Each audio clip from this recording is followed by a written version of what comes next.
magaalada Buuhoodle xarunta gobolka Cayn ayaa si weyn looga ciiday munaasabadda Ciidul Adha dadweynaha Buuhoodle ayaa isugu soo baxay garoonka weyn ee Buuhoodle ee qaar kamid ah masaajidda waaweyn ee magaalada qaar kamid ah dadweynaha Buuhoodle warbaahinta STN telefoon kala dhex qaaday ayaa hadalladooda waxa kamid ah Assalaamu alaykum wa rahmatullahi wa barakatuh salaanka bacdi halkan waxa ka salaamay maanta waa ciid farxad leh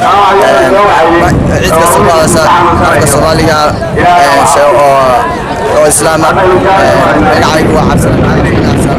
goobtana joogna إن شاء الله معنا رجينا مدة صومالية بالكسر جوجان إلى جماعة قبصان إلى ولا لوان إلى نبضة الشقيان. الله رب العالمين والصلاة والسلام على رسول الله صلى الله عليه وسلم. السلام عليكم ورحمة الله وبركاته. عيد مبارك عيد مبارك لما وحنا قبليين عيد مبارك تاع شعب الصومالي بالكسر جوجو الإسلام بالكسر جوجو على عيد مبارك كل عام وأنتم بخير. وحاول تسألنا مشاهدين وقارسين نبدل وارتا هذه عن طرق فايدة سنية في سماد اليو عاش بعيد هذين إذا تغير هذا من ماذا هو الاليو إنه نبدل الاليو إنه الاليو ده كشعب كغريب كعنت بيشران أنا من والله طبعا كما منها والله كنا شعب وين قريه دقة وين دقة والسلام عليكم أن وحلا هاي مدة إسلام كمية سجوتين وانا سبعين عند العيد هذا راقي مناسبة عيد أوجد وحنا كسلام يا مدة الصوماليات كرهان مدة قبل كعين Buuhoodle وحلا هاي مدة قبل كعين الله سبحانه وتعالى نبي قليل إلهي إني أتكيو وحنا نرى لها مدة قبل كعين نشرنا أيام قبل كعين كاس قالوا عم باهي سمدية علماء الجيين يوفودي تمد حاول الله أنت على كيو قرها لليردو أقويانا ده يليردو بس الله الرحمن الرحيم السلام عليكم وأنتم بخير دمان أمة المسلمين تملك سايجوجان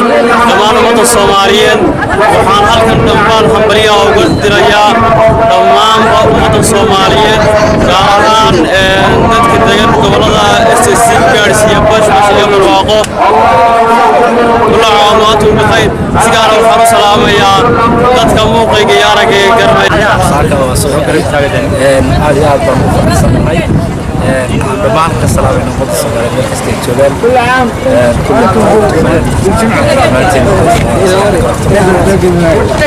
ka salaamay muslimiinta dhammaan daafaca waxa weeye ciidanaydeeda ilaahay inuu gaarsiiyo mashmashiyo barwaaqo bilaa tawfiiq muslimiinta gaar ahaan ummadda Soomaaliyeed waxaan leeyahay hambalyo ciidan Ciidul Adha dhammaanteed waxaan halkan si sharaf looga salaamay shacabka Buuhoodle aad iyo aad baad mahadsantihiin ummadda Soomaaliyeed meel kasta joogaan salaam marxim halana ciid mubaarak meel kasta joogaan Soomaalida adduunka naga daawanaya anoo ka imaaday gobolka Minneapolis Minnesota oo maanta ku iidaya farxadii tahay magaalada Buuhoodle asxaabteeda waa kala Maxamed Sugulle